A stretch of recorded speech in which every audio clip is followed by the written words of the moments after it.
What up? Hi, my name is Evan Banda, and this video is about how the condition of electrical equipment affects your electrical safety risk assessments, especially when you understand the relationship between the NFPA 70E standard and the newly standardized NFPA 70B. But here's just a quick bit about me so you know where this information is coming from. I'm an electrician of 25 years. I am still hands-on. And when I say that, I don't mean I used to be an electrician, now I just train. I mean, literally tomorrow morning at 7 a.m., I'm going to be on a job site doing lighting layout. So I still work in the field. I also design electrical systems, and I personally perform arc flash studies for our company. I also serve as our director of our electrical service division, where I built and manage our electrical safety program. So for the past 10 years, I've been responsible for its day-to-day operation. I am an NFPA CESCP, which means that I've proven my knowledge in electrical safety directly with the organization that writes the standard. And for the past few years, I've been sharing what I've learned about electrical safety, leadership, business, and a lot of the things I wish I knew as a young man as What Up Sparky online. You can see me on Instagram or YouTube. Now, there are a lot of great voices in the electrical industry that I respect, learn from, look up to, but when I talk about it, you're hearing it from someone who lives both sides, the academic and training side and the boots on the ground using it every single day. So that's enough about me. Let's just start with an overview of what this video will cover. So we're going to go over what actually qualifies as a normal operating condition, how the 70B affects risk assessment and PPE requirements, why maintenance history matters more than visual inspection, what can go wrong when you reset breakers without root cause analysis, and some considerations when interpreting arc flash labels when maintenance history is completely unknown. So let's get into it. If you already have an electrical safety program and a basic understanding that the condition of equipment affects risk, you might be surprised to realize that the maintenance expectations set by the 70B standard are actually more stringent than most people think. In simple terms, if a facility doesn't have a structured electrical maintenance program, that means one that is verified, documented, and current, then the likelihood that any of its equipment truly qualifies as being in normal operating condition is very low. So for electrical maintenance, the 70B has been around for quite a while, and as many of you know, it just recently became a consensus standard. Before that, the 70B was pretty much a recommendation. Now, the 70E has already been a safety standard for many years, and when it comes to risk assessments, there's a lot of focus on whether the operating condition of the equipment is normal or abnormal. So going strictly by the guidelines in the 70E back then, we were looking for things like missing screws, dust, missing labels, anything obvious that would indicate the equipment wasn't well maintained. And I'll admit that for many of us, including myself, maintained was treated fairly subjectively. If the equipment looked clean and intact, we often considered it normal operating condition, short of anything obviously wrong, like I just mentioned. But with the 70B now elevated to a standard, we're really charged with using it as our reference point for what qualifies as normal operating condition. That means that in the past, when we'd walk into a facility, see nice looking equipment, we'd mark it as normal operating condition on our risk assessments, especially when the work task allowed the covers to stay on. By today's standard, if you went back and reevaluated many of those same situations, you'd find that most of them wouldn't truly qualify. Now, the technical criteria for normal operating conditions include equipment that's properly installed, it's used within its intended limits, it's free from any signs of damage, there's no contamination or missing parts, things like that. Oh, and it's properly maintained. And if you can't demonstrate those criteria with documentation and inspection records, you can't assume it meets the standard. In my opinion, eyeballing is still the way that most electrical contractors are doing this risk assessment today when it comes to service and maintenance work.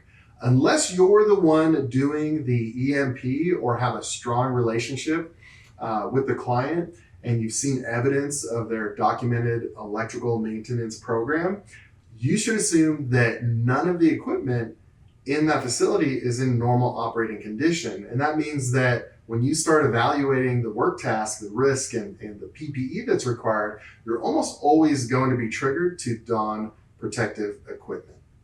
Now, both types of risk assessments in the safety standard, the electric shock risk assessment and the arc flash risk assessment, require estimating the likelihood and the severity of either electric shock or arc flash. And in those considerations, the electrical equipment's operating condition and its condition of maintenance are right up front.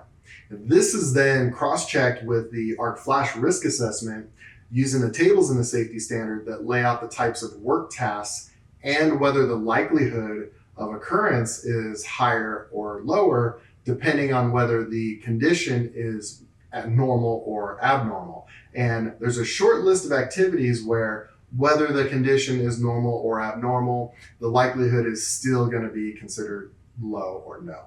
But the big change that a lot of the electrical industry and maintenance folks are going to feel is that operating circuit breakers goes from not likely to likely, or from no to yes when the condition is abnormal, which, as I'm saying, it probably is. And that means that even if you're just using a switch rated breaker to turn off and on lights, to be clear, what I'm saying is that most facilities should not be operating circuit breakers or disconnects without arc rated PPE unless a risk assessment has been done considering abnormal conditions and that shows that they don't need PPE.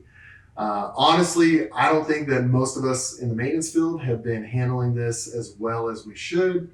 I can't even count how many times I've seen electrical maintenance personnel walk up and just reset a breaker, without doing any investigation to understand why it tripped in the first place. And if you have a breaker that's tripped, and if you haven't clearly identified why it's tripped or done anything to correct that issue and confirm that it's back to a normal operating condition, then trying to reset it can be really dangerous. So I'll give you an example of that.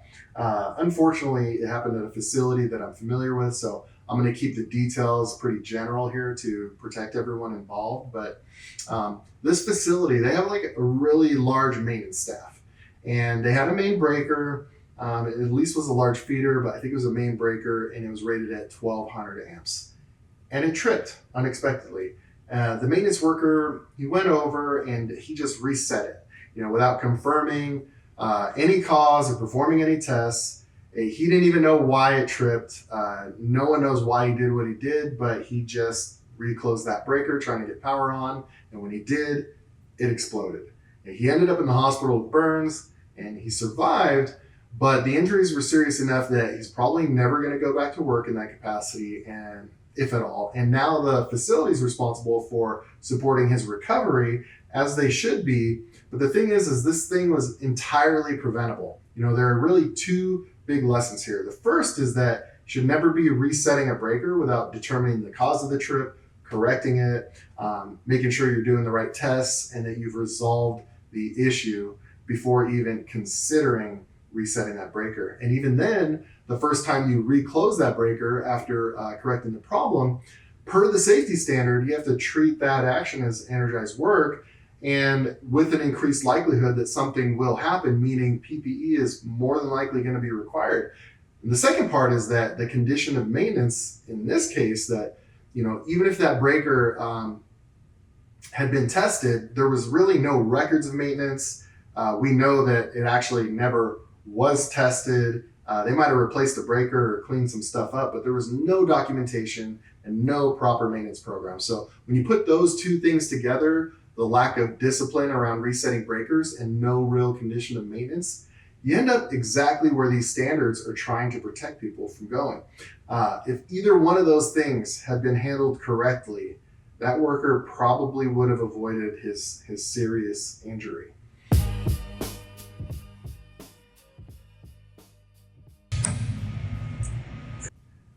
Why does this matter? Because when you perform your risk assessment for electric shock and arc flash, assuming that the equipment is in normal operating condition can significantly understate the risk if there's no proper evidence that inspection and maintenance has been done.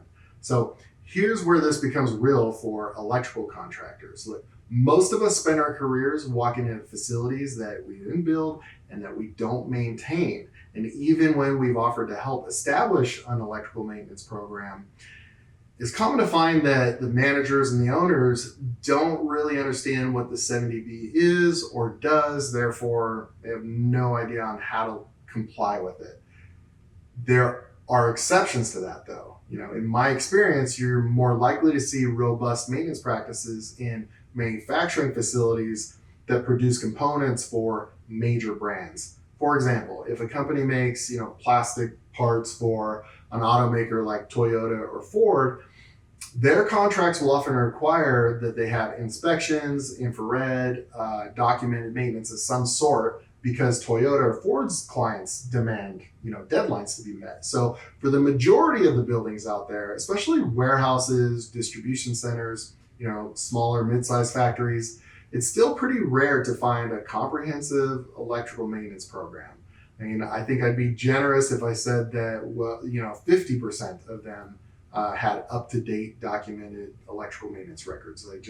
It's just not even there yet. So now this is slowly starting to change. Some jurisdictions are beginning to enforce electrical maintenance requirements, which is great for safety, and it creates opportunities for contractors to help these facilities close the gaps. Even when it isn't enforced by, local electrical code, insurance companies are now increasingly requiring, companies to do some sort of maintenance, keep the records. But over the next 5 years, I'd expect, maybe 10 years, I'd expect these programs to be a lot more common. But right now, assuming that they're out there, it's going to be wishful thinking. So, what does this mean for your risk assessment? If you were to walk into 5 random buildings, you'd be fortunate to find that just even one of them, has the real criteria for meeting normal operating conditions. And that means your baseline scenario that you're using in your risk analysis, if you say normal operating condition, it's not valid. The other angle to consider is the reliability of the overcurrent protective devices like breakers.